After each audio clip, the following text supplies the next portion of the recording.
మలయాళంలో చిన్న సినిమాగా రిలీజ్ అయి బ్లాక్ బస్టర్ హిట్ అందుకున్న మూవీ తలవాన్. ఈ మూవీ ఇప్పుడు మనకు సోనీ లివ్ ఓటీటీ వేదికగా స్ట్రీమింగ్ అవుతుంది. మన తెలుగులో కూడా అవైలబుల్ లో ఉంది.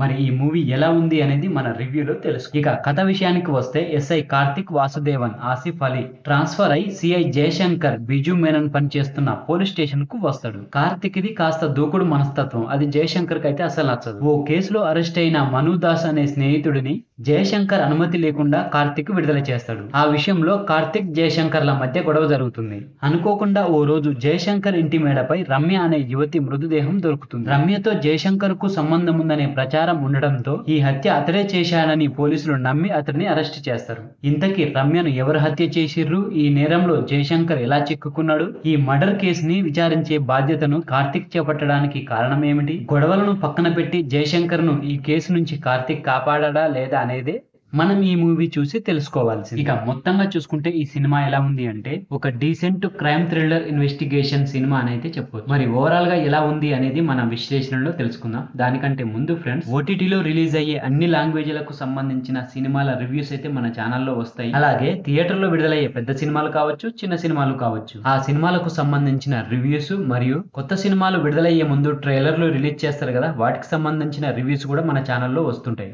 మరి ఈ రివ్యూస్ అన్నింటి గురించి మన ఛానల్ ద్వారా తెలుసుకోవాలని అనుకుంటే మన ఛానల్ ని తప్పకుండా సబ్స్క్రైబ్ చేసుకోండి. ఇక వీడియోలోకి వెళ్ళినట్టయితే కార్తిక్ జయశంకర్ల పాత్రను పరిచయం చేస్తూ సినిమాని అయితే మొదలుపెట్టిండు దర్శకుడు.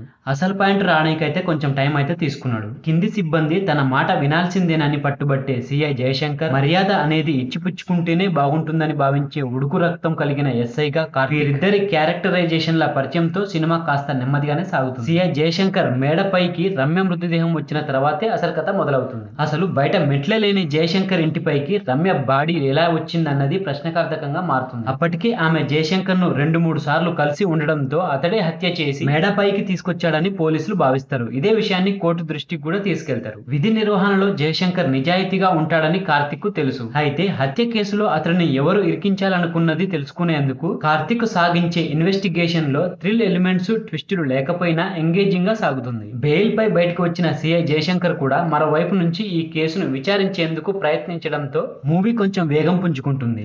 హత్య జరిగిన ముందు రోజు జయశంకర్ ను కలిసిన వాళ్ళు, స్టేషన్ లో తనంటే గిట్టని వారు, అతని స్నేహితులు, ఇలా ప్రతి ఒక్కరిపై అనుమానం కలిగేలా స్క్రీన్ ప్లే ను తీర్చిదిద్దిన తీరైతే బాగుంది. సెకండ్ హాఫ్ మొత్తం ఇటు కార్తిక్ అటు జయశంకర్ల ఇన్వెస్టిగేషన్ తోనే సాగుతుంది. క్లైమాక్స్ సమయానికి కార్తిక్ ని జయశంకర్ ని ఒకే పాయింట్ దగ్గరికి తీసుకొచ్చి రెండు వేర్వేరు మనస్తత్వాలు కలిగిన వ్యక్తులను కలిపిన తీరు బాగుంది. తన కుటుంబానికి జరిగిన అన్యాయానికి ప్రతీకారంగానే జయశంకర్ ను హత్య కేసులో హంతకుడు ఇరికించాడని రివీల్ చేసే ట్విస్ట్ అంత బలంగా లేకపోయినా ఆ హంతకుడు ఎవరో తెలియకుండా క్లైమాక్స్ వరకు దర్శకుడు ఆడిన స్క్రీన్ ప్లే మ్యాజిక్ మాత్రం వర్కౌట్ అయింది. ఇక సినిమా మొత్తం చూసినాక పర్వాలేదు, ఓకే అని అయితే మనకు అనిపిస్తుంది. ఇక బిజు మేనన్, ఆసిఫ్ అలీ ఇద్దరు పోటీపడి నటించారు. ఆసిఫ్ అలీకి ఎక్కువ స్క్రీన్ స్పేస్ దొరికింది. ఇక మిగిలిన నటీనటులు తమ పరిధి మేరకు అయితే నటించారు. చివర్లో తలవాన్ 2 కూడా ఉంటుందని మనకు క్లైమాక్స్ లో చెప్పారు. దర్శకుడు జీస్ జోయ్ చెప్పిన కథ ఏమి కొత్తది కాకపోయినా ఒక సగటు క్రైమ్ ఇన్వెస్టిగేషన్ థ్రిల్లర్ గా మలచడంలో మాత్రం విజయం సాధించింది. సో ఫ్రెండ్స్, ఇది తలవాన్ 2 మూవీకి సంబంధించిన రివ్యూ వీడియో. ఈ వీడియో కనుక మీకు నచ్చితే మాత్రం మన ఛానల్ ని తప్పకుండా సబ్స్క్రైబ్ చేసుకోండి. అలాగే వీడియో నచ్చితే మాత్రం తప్పకుండా లైక్ కొట్టండి. Thank you friends. మళ్ళీ ఒక మంచి వీడియోతో మీ ముందుకు వస్తా. అంతవరకు బాయ్.